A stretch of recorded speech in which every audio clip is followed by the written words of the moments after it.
Josephine Hale was 44 years old when she found herself standing in the road with $11 sewn into the hem of her one good dress, and nowhere on this earth she could call home. It was her husband's own cousin, a hard-eyed man named Garrett Voss, who ran the bank and mercantile in Cedar Ford, Nebraska Territory, who signed the papers that put her out of the house she had scrubbed and loved for 18 years, claiming a debt that did not exist and a signature that was not her husband's own. All she had left in this world was that $11, a trunk of linens, and a stubborn refusal to beg. So when the county auctioneer, 3 days later, offered up the drowned and splintering remains of the old ferry crossing at Larkin's Landing, a dock so rotted and canted into the river that the men of the town laughed behind their hands, Josephine Hale walked forward, counted out 9 of her $11, and bought it. They called her a fool that afternoon, and for many afternoons after. They did not know that beneath the black water lapping at that ruined hull lay a compartment sealed 20 years before, holding a secret that would not only save her, but would settle a debt the whole town of Cedar Ford did not yet know it owed. Settle in, and let us tell you the story of Josephine Hale. If you're watching this from a town that the world seems to have forgotten, or from a place in your own life that feels like it is sinking, tell us in the comments where you are watching from tonight. Josephine had not always been a woman without a roof. She was born Josephine in Marrow in 1843 in a low-stone farmhouse outside of Council Bluffs, the third of 6 children to a father who mended harnesses for a living and a mother who could stretch a single hen into 3 days of supper for 8 people and never once complain of the thinness of the broth. It was from her mother, Ruth Marrow, that Josephine learned the quiet art that would carry her through every hard season of her life, the art of seeing worth in what other people had already discarded. Ruth Marrow could take a coat too threadbare for a grown man and turn it, seam by careful seam, into a warm little jacket for a child. She could take bruised apples nobody wanted at the market and boil them down into a butter so rich the neighbors swore she must have hidden sugar somewhere, though sugar was the one thing the Marrow household never had enough of. Nothing is finished being useful, Josie, her mother used to say,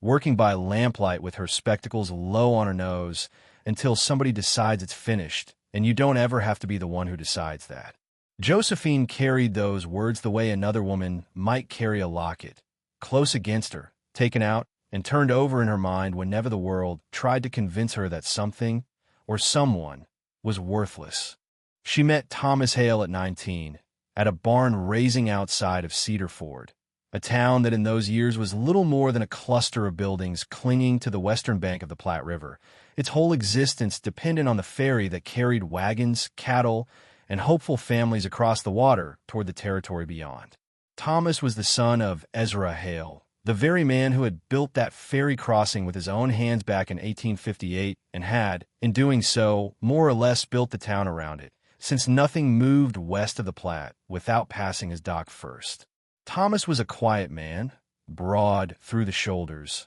with a way of looking at a problem, a stuck wagon wheel, a balky mule, a neighbor's grief, and simply beginning to solve it without announcement or complaint. Josephine loved him for that stillness, that steadiness, the way she had loved her mother's hands for their patient, unhurried competence. They married in the spring of 1863 in the little clapboard church that still stands, or stood, at the top of the rise above the landing, and Thomas brought her home to a 2-room house within sight of the water, where she could hear the creak of the ferry cable and the low conversation of the river every night as she fell asleep. For 18 years they built a life there together, though it was never an easy one. There were 2 children born to them, a boy named Elias who did not live past his second winter, taken by a fever that swept the river towns in 1867, and a girl, Grace, who lived to be 7 and was lost to the same river that had given the family its livelihood, swept from the bank during a spring flood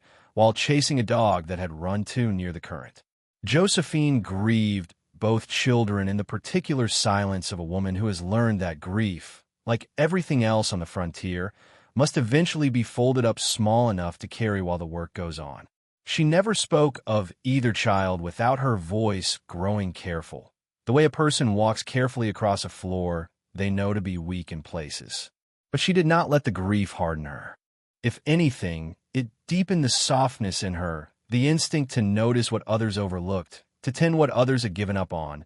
a habit of mercy that the town's children, and later the town's discarded things, would come to depend on. Old Ezra Hale, her father-in-law, lived with them in his last years, a wiry, silver-bearded man who had crossed the Missouri as a boy and never stopped believing that a town built on a river crossing owed something back to every stranger who passed through it. He had been, in his day, the closest thing Cedar Ford had to a founder, and he had used the tolls from his ferry not merely to enrich himself but to seed the town's first schoolhouse, its first proper well, its first doctor's salary. He grew quieter and stranger in his final winter. In late 1868, often found down at the landing at odd hours, working alone on the old ferry hull with tools nobody quite understood the purpose of, muttering about men who could not be trusted with the town's future. Josephine, young then and newly a mother to a fading Elias, paid it little mind beyond a daughter-in-law's gentle concern.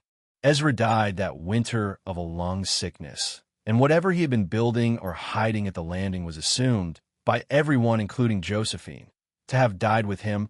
or to have washed away in the great flood of 1869 that took the original ferry hull off its moorings entirely and left only the crumbling dock behind. It was a story the town told about itself for 20 years afterward, old Ezra Hale's strange final winter, and the flood that swallowed whatever he'd been up to, and nobody, least of all Josephine, thought there was anything more to it than an old man's grief made strange by illness. Thomas ran the ferry after his father's death, and later, when the railroad bridged 2 counties over began to draw traffic away from river crossings altogether, he ran the little mercantile stall at the landing instead, selling rope and tack and tobacco to the dwindling number of travelers who still came through. It was a smaller life than the one Ezra had imagined for the town, but it was theirs, and Josephine had been, by every account of her neighbors, a contented woman inside it, until the diphtheria took Thomas in the winter of 1885, quick and cruel, and left her a widow at 42 with a small house, a small debt, and a cousin-in-law circling closer than she had ever let herself notice. Garrett Voss was Thomas's cousin on his mother's side, a man who had come to Cedar Ford as a young clerk some 15 years before and had, through a combination of genuine shrewdness and a talent for making himself indispensable to men more trusting than he was, worked his way into ownership of the town bank and its only mercantile. He had always treated Josephine with a kind of oiled courtesy that she trusted the way one trusts a floorboard that creaks a little too sweetly underfoot. In the 2 years after Thomas's death, Garrett came to her 3 separate times with offers to simplify her affairs, to take the house and the small remaining plot of land off her hands in exchange for forgiving debts she was fairly certain her husband had never truly owed. Each time she refused him, gently but plainly, and each time she saw something tighten behind his eyes that told her the refusal had cost her more than she yet understood. It was in the spring of 1887 that the blow finally landed. Garrett appeared at her door with the county sheriff and a folded document bearing a signature that Josephine knew, with the certainty of a woman who had watched her husband sign his name 1,000 times across 18 years, was not authentically Thomas's own. The loops too round, the T crossed at the wrong angle, a forgery competent enough to fool a stranger, but not a wife. Garrett claimed Thomas had borrowed heavily against the house in his final illness to cover medical costs, and that the note, now overdue, entitled the bank to the property. Josephine argued, pleaded, even wept, which he had not done in front of another living soul since Grace's funeral, but the sheriff was an old friend of Garrett's, and the town's lawyer, such as he was, worked out of an office Garrett owned. Within the week, she was standing in the road with her trunk of linens and $11, watching a stranger's family carry crates through the door of the only home she had known as a married woman, and feeling, for the first time in her life, that the whole world had quietly and unanimously decided she was finished. She did not go to relatives, for she had none closer than Council Bluffs and no way to reach them. And she did not go to the church, for she could not bear the particular flavor of pity that would greet her there. Instead, she went to the boarding house at the edge of town, paid for 1 week's lodging with 2 of her $11, and sat on the narrow bed with the last $9 in her lap, turning over in her mind again and again, her mother's old words about nothing being finished being useful until somebody decides it is. She had, at that moment, no earthly notion of what she meant to do with those $9. She only knew she would rather spend them foolishly on something of her own than hoard them uselessly toward a future that felt, just then, entirely closed to her. The county notice was pinned to the board outside the land office 3 days later. The old ferry landing and dock at the river's bend, abandoned since the flood of 1869, condemned as a hazard, to be sold at auction to whoever would take responsibility for its removal or repair, minimum bid $1. Nobody in Cedar Ford wanted it. The dock had been sinking by degrees for 18 years, its pilings soft with rot, half its planking gone. The old ferry hull that Ezra Hale himself had built lying canted and half-submerged in the shallows beside it like the carcass of some great drowned animal, home to nothing now but river rats and the occasional heron. Men joked that the county would have to pay somebody to take it, not the other way around. Josephine stood at the back of the small crowd gathered for the auction, feeling the particular ache of standing so near the water that had once carried her husband's ferry and her husband's father's dream.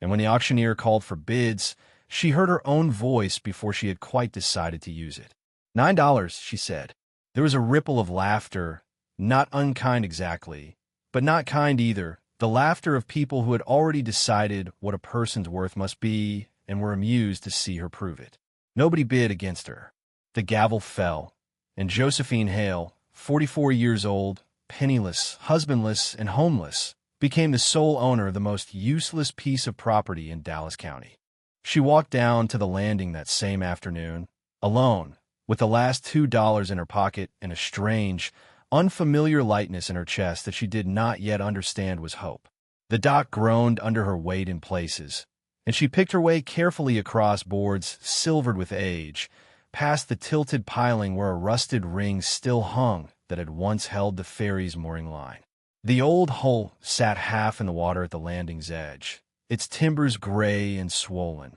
one whole side staved in from decades of ice and current, and Josephine found herself climbing down into it not out of any plan, but out of the same instinct that had made her buy bruised apples from the market as a girl and see in them the shape of a good butter yet to come. She spent that first afternoon simply sitting inside the ruined hull, listening to the river slap against the outside boards, feeling closer to Thomas and to old Ezra than she had felt anywhere since the eviction, and it was only as the light began to slant golden low across the water that her hand, resting idly against the inside of the hull's curved rib, found a seam that should not have been there. It ran along the underside of what had once been the ferry's cargo bench, a straight, deliberate line where the wood should have been solid, caulked over so many times with pitch and tar that it had nearly disappeared into the grain, and Josephine, who had spent 18 years watching her husband work wood and knew the difference between rot and craftsmanship, understood at once that this was no accident of decay.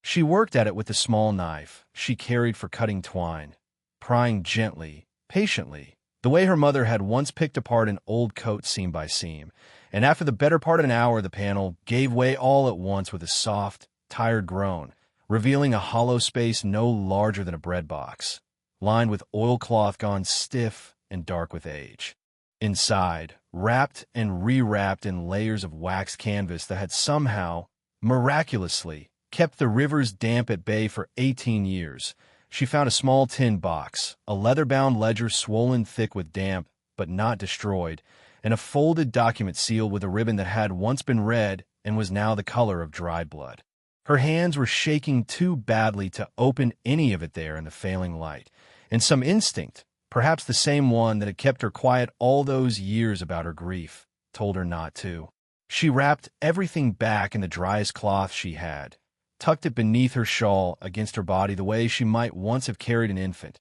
and walked back to the boarding house with her heart beating so hard she was certain the whole town could hear it. That night, by the single candle her $2 still afforded her, Josephine Hale opened the ledger of Ezra Hale and began to read her way into a secret that had been waiting 20 years for someone patient enough and wronged enough and stubborn enough to find it. The ledger, in old Ezra's careful, spidery hand, was not a record of fairy tales or mercantile accounts, as she had first expected, but a record of something far graver. In the years after the war, when settlers poured west across the Platte in numbers no one crossing had ever seen before, the Territorial Land Office had established what it called a Settlers' Trust, a fund built from a small surcharge on every land claim filed through the Cedar Fort office, meant to underwrite the town's first proper schoolhouse, a hospital, and eventually a real bridge to replace the aging ferry altogether.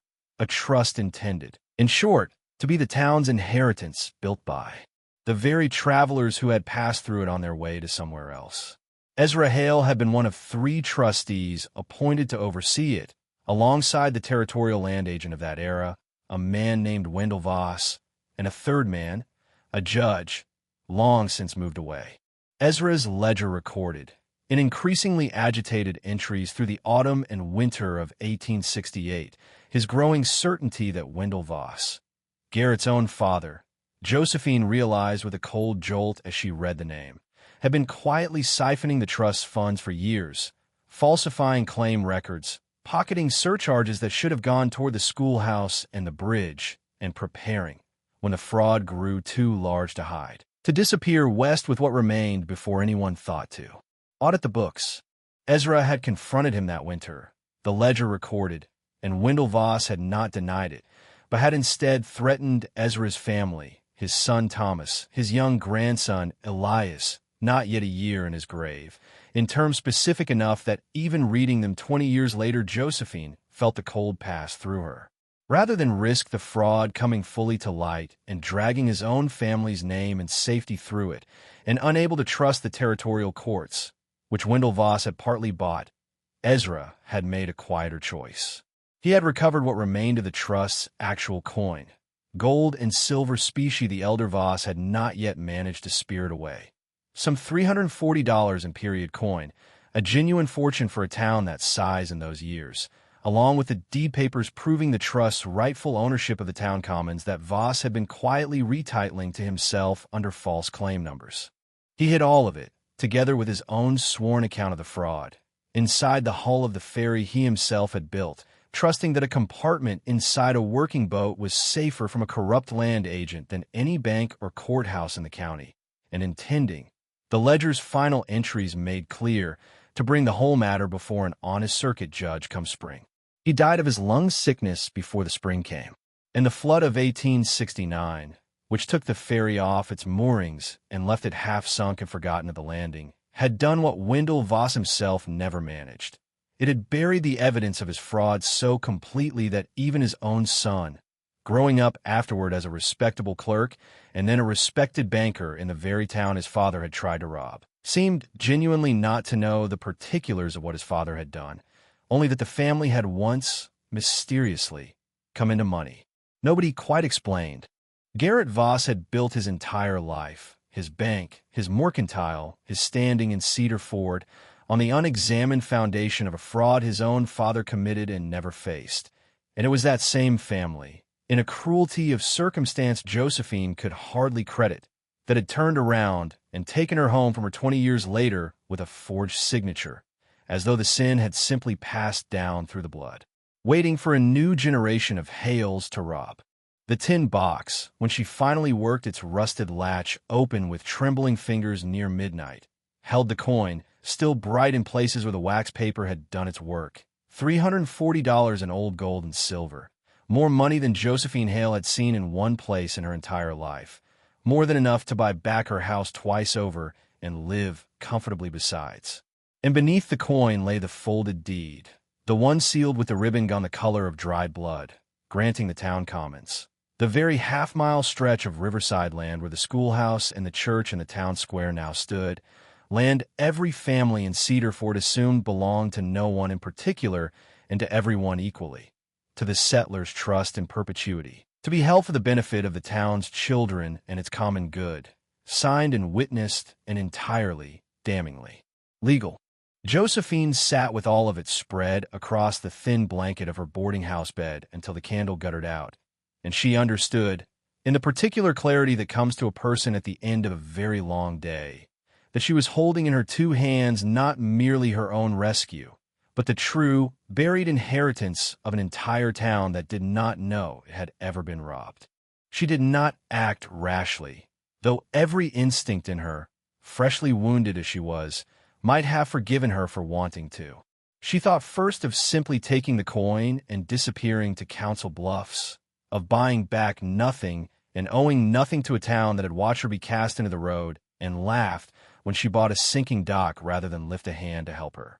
She thought, too, and more darkly, of confronting Garrett Voss directly, of laying his father's fraud before him and watching him understand, in one terrible moment, exactly what his family's fortune had cost. But she found, turning it over through a sleepless night, that neither satisfaction sat easily beside her mother's old words about nothing being finished being useful until someone decides it is, because it was not only the coin that was unfinished, and not only her own life. It was the schoolhouse Ezra Hale had meant to fund and never had. It was the bridge that never got built, so that Cedar Ford had withered slowly for 20 years while towns with proper crossings had grown. It was the Commons itself, sitting at that very moment beneath the feet of a town that did not know it was theirs by right and might yet lose it if Garrett Voss, learning what she now knew, moved first to bury the truth a second time. The following morning, she went first to Judge Aaron Pruitt,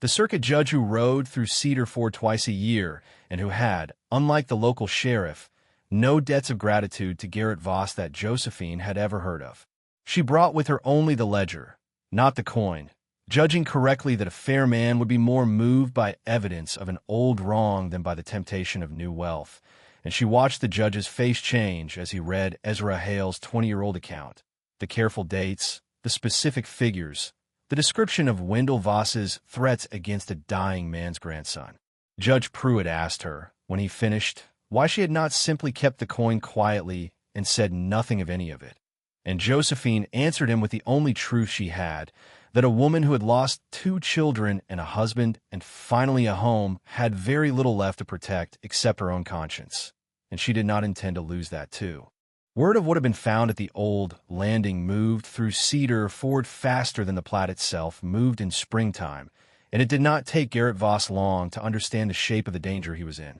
He came to the boarding house himself that same week, all the oiled courtesy gone from his voice, and offered Josephine a sum of money, a genuine fortune by the standards of a woman recently penniless, to hand the ledger and the deed over to him quietly, to let him settle the old family matter privately, as he put it, before the judge's circuit court could make anything of it. He reminded her, not quite as a threat, but close enough to one, that she was a woman alone in the world with no proof beyond an old man's papers, and that he still held the deed to the house that had been hers. Josephine listened to all of it standing very straight in the narrow hallway of the boarding house, and when he finished she told him, in a voice she was faintly surprised to find so steady, that she had learned a long time ago from her mother that a thing is not finished being what it is until somebody with the right to decide says so, and that the right to decide what became of a town's stolen commons did not belong to her, and it most certainly did not belong to him,